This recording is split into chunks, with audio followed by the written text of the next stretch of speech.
5 seconds.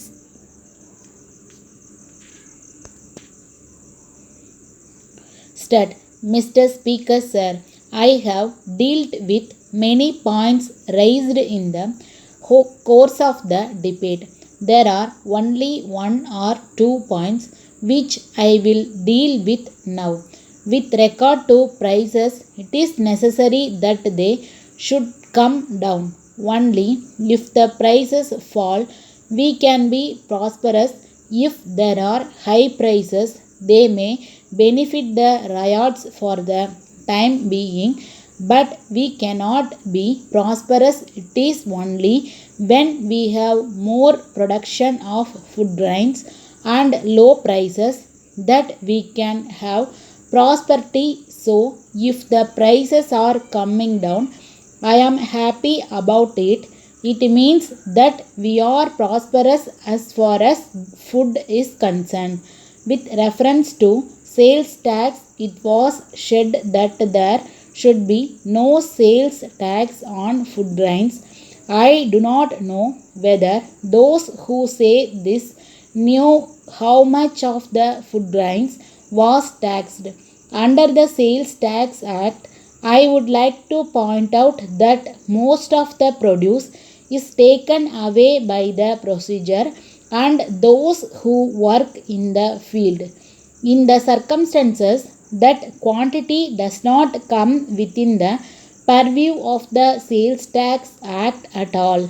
Necessary calculations have been made, and I am told that only about 20% of the produce is sold in the open market. Even from this, we will have to exclude the grains which are sold by small traders in the streets, for which there is no sales tax at all.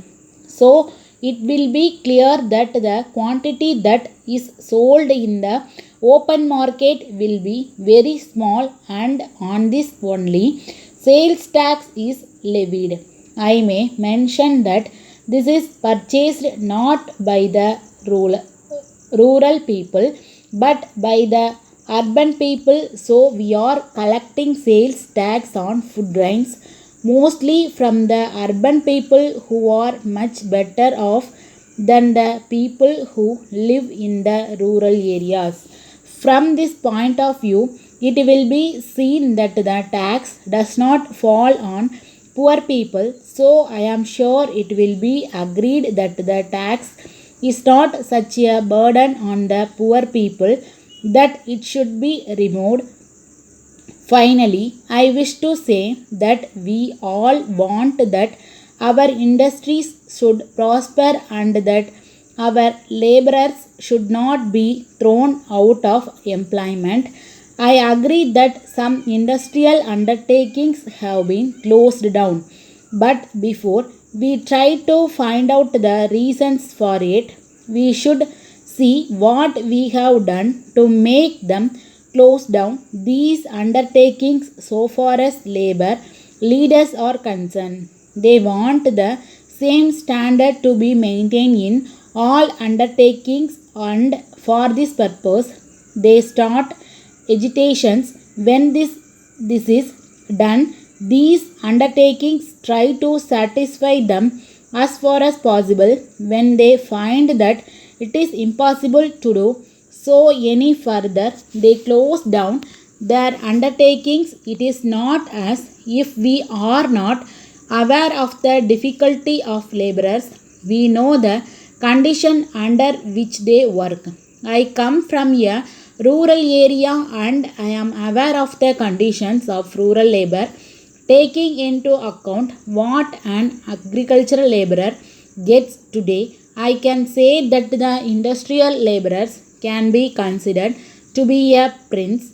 But at the same time, I must say that industrial labor is working under peculiar conditions. It is a fact that political parties try to make use of industrial labor on account of their agitation from time to time. It is very difficult for the industrial undertakings to carry on their work.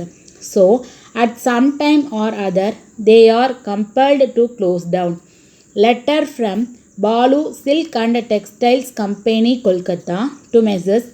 Jiva Brothers, Mumbai. Dear Sir, we have received the monthly reports of sales submitted by you. On going through them, we were surprised to find that for the past 1 year you have been holding very heavy stocks with you. We presume that this was done with the best of intentions and perhaps it was not noticed by you.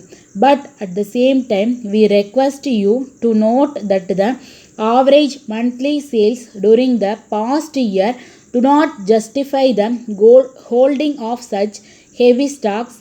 We have no doubt that you will agree with us that holding of such heavy stocks locks up capital and we have to lose interest on capital. Further, we have to inform you that it also increases our expenses on burglary and fire insurance premium. You will appreciate that all this result in reduction of our profits. In the present circumstances, we would advise you to reduce your stocks as much as possible and as early as possible by taking all necessary steps in the matter. If necessary, you may even hold a sale at prices up to 10% below normal. For your future guidance, we would suggest that you may regulate your stocks suitably in such a way that you only hold stocks equivalent to about 2 months average sales, and it would be unwise to cross this limit. Yours faithfully, Stop.